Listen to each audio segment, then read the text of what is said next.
Monsieur le Président, mes chers collègues, notre commission est aujourd'hui saisie de la proposition de loi visant à la réouverture exceptionnelle des délais d'inscription sur les listes électorales. Cette proposition de loi fait suite aux travaux que M. Jean-Luc Warsmann et moi-même avons conduits au cours de la mission d'information sur les modalités d'inscription sur les listes électorales, dont vous avez adopté le 17 décembre dernier à l'unanimité les conclusions. Quoique simple par son objet, cette proposition de loi est particulièrement nécessaire sur le plan démocratique.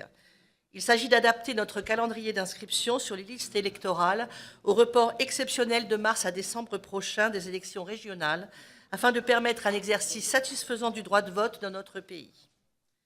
Comme vous le savez, s'il est possible de le faire tout au long de l'année, il faut s'inscrire avant le 31 décembre de l'année N pour pouvoir voter aux élections organisées entre le mois de l'année N+1 et le mois de mars de l'année N+2. Il ne peut être dérogé à ces délais nécessaires à l'instruction des demandes d'instruction et à la mise à jour des listes électorales par les communes et l'INSEE que dans des cas exceptionnels. L'acquisition de la qualité d'électeur par l'âge, par la nationalité, des déménagements pour des motifs professionnels qui sont postérieurs au 31 décembre. Au cours de ces travaux, la mission d'information avait dressé le constat préoccupant d'un calendrier d'inscription et plus généralement d'une procédure d'inscription devenue trop contraignant et inadaptée au rythme démocratique et à la mobilité des électeurs. Ce calendrier est d'abord méconnu de nos concitoyens qui ignorent souvent qu'ils doivent s'inscrire avant le 31 décembre pour voter à toutes les élections qui seront organisées l'année suivante, quelle que soit leur date.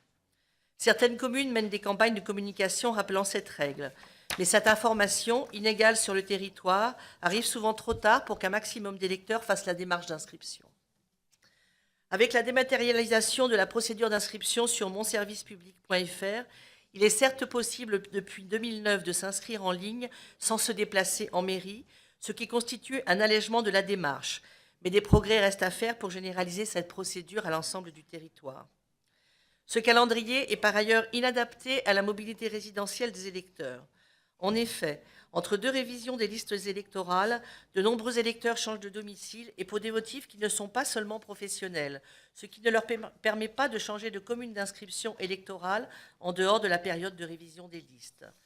Quand bien même certains d'entre eux pourraient bénéficier de la procédure d'inscription hors période, ils ignorent la plupart du temps qu'ils en ont la possibilité juridique.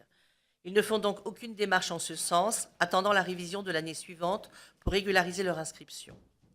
À cet égard, la procédure d'inscription dématérialisée devrait être mieux articulée avec d'autres démarches administratives sécurisées, de signalement de son changement d'adresse, démarches d'usagers de l'administration, de demandeurs de prestations sociales, de contribuables. Or, aujourd'hui, les démarches de changement d'adresse et d'inscription sur les listes électorales doivent être réalisées séparément.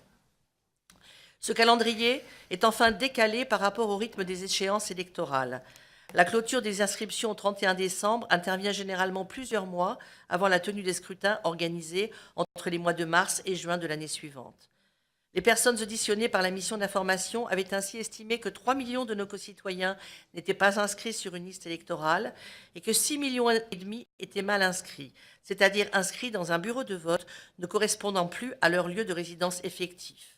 Je vous renvoie aux travaux de Mme Céline Braconnier et de M. Jean-Yves Dormagin, chercheur en sciences politiques. Ce constat prend un relief particulier cette année, à la suite du report de mars à décembre prochain des élections régionales par la loi du 16 janvier 2015 relative à la délimitation des régions, aux élections régionales et départementales et modifiant le calendrier électoral. L'objectif était de faire en sorte que les circonscriptions électorales de ce scrutin soient déterminées un an avant sa tenue.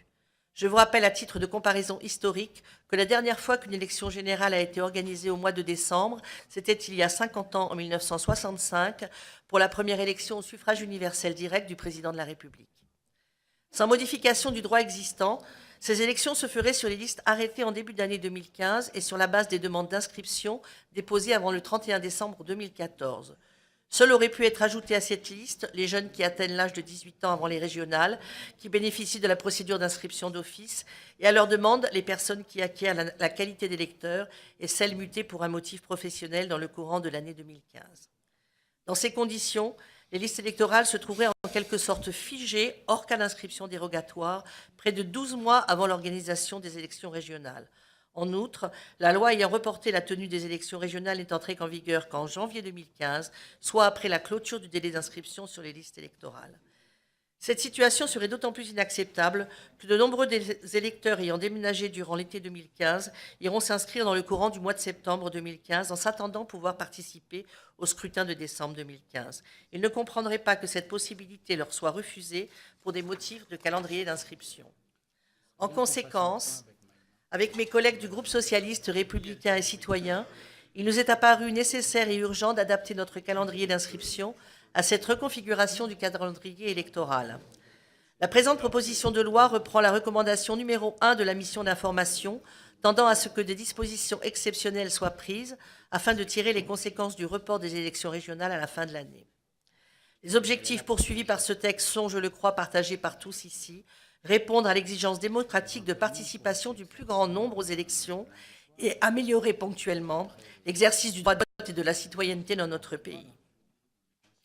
Nous proposons donc que l'inscription sur les listes électorales qui serviront aux élections régionales de décembre 2015 soit possible jusqu'au 30 septembre 2015. Ainsi, toutes les demandes qui seront déposées entre le 1er janvier et cette date seront prises en compte dans cette révision exceptionnelle des listes électorales. Premier alinéa de l'article 1. Le dispositif proposé ne remet évidemment pas en cause la sécurité de la procédure de révision des listes électorales.